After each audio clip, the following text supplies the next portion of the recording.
ښه نو که تاسو داسې وای چې هغوی په کور کې دي نو تاسو به داسې وای they are at home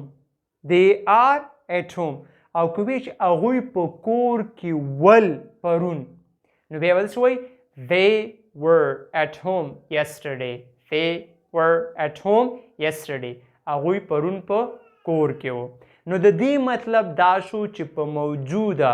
یعنی حال زمانه کې چې کله مونږ د حالت او د موجودیت خبره کوو نو مونږ به ام از آر استعمالو چې به استعمالو ام یا از یا آر ما تاسو ویل چې آی سره ام راځي هی شي اټ سره از راځي او یو وی دې سره آر او که مفرد نوم وي نو از او که جمع وي دوه درې نومونه نو به آر ښه اوس که تاسو په تیره زمانه کې د موجودیت او د حالت خبره کوئ نو بیا خو از ام آر نشي استعمالوي بیا به د از ام آر په ځای was او were استعمالوي was چې دی هغه د ام او اس په ځای راځي او were چې دی هغه د آر په ځای راځي صحیح ده ګوره که ته په پریزنټ کې په موجوده زمانه کې داسې وی چې مطلب علي یو ډاکټر دی نو ته علي از ا ډاکټر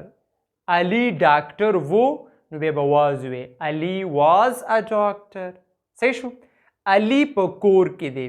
نو از براوري علي از at home علي په کور کې وو علي was at home صحیح ده نو پریزنټ کې از ام آر پاست کې was or were صحیح ده زه په کلاس کې یم I'm in the class I am in the class زه په کور کې وم I was at home I was at home صحیح ده څنګه چې مونږ ویل چې از ام آر مونږه نیګیټیو منفي ته او سوالیه ته اړوی شو داسې مونږه واز ورم کولی شو لکه اوس ته وی چې علي از ا ډاکټر علي از ناٹ ا ډاکټر از علي ا ډاکټر صحیح ده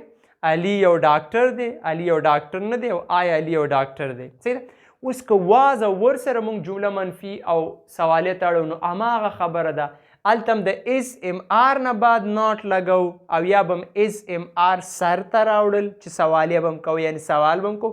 دلته هم هماغه کار وکړه چې کله نیګیټیو تاړې منفي ته نو واز او ور نه بعد به ناٹ ولګي او که سوال ته اړې نو واز ور به د جملې شروع یا آغاز ته راولي لکه فور ایگزامپل هغه په کور کې پرون he was at home yesterday هغه په کور کې پرون he was at home yesterday هغه په کور کې نو پرون he was نه بعد څه ولګي not he was not at home yesterday هغه په کور کې نو پرون سوال کې چې آیا هغه پرون په کور کې was به چیرته بوزي start تا was he at home yesterday was he at home yesterday آیا هغه پرون په کور کې yes he was yeah no he wasn't it was not صحیح شو ور سره به څنګه وي they were in the class هغوی په صنف کې ول they were in the class هغوی په صنف کې و هغوی په صنف کې نه و they were not in the class they were not in the class هغوی په صنف کې نه و اوس چې آیا هغوی په صنف کې و نو ور سټارټ ته راوله شروع ته were they in the class were they in the class آیا هغوی په صنف کې و آیا هغوی په صنف کې ول آیا هغوی په صنف کې ول yes they were who will no they were not نه نه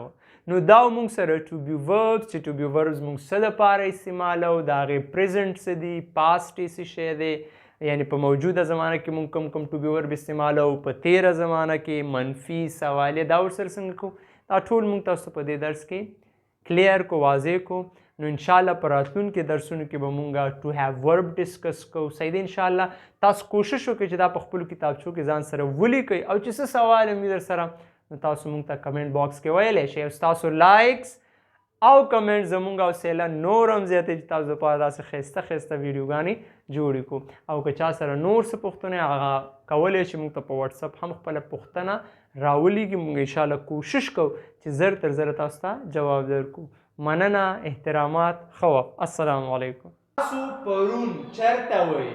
Where were you yesterday? Where were you yesterday? زه په کور کې وم I was at home. I was at home. زه په مکتب کې وم I was at school. I was at school. زه په کلاس کې وم. I was in the class. I was in the class. زه په پارک کې وم. I was in the park. I was in the park. زه همدلته وم. I was here. I was here. هغه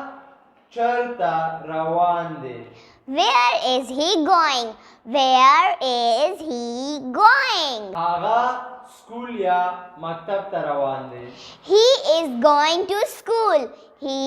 is going to school. هغه پارک ته روان دی. He is going to park. He is going to park.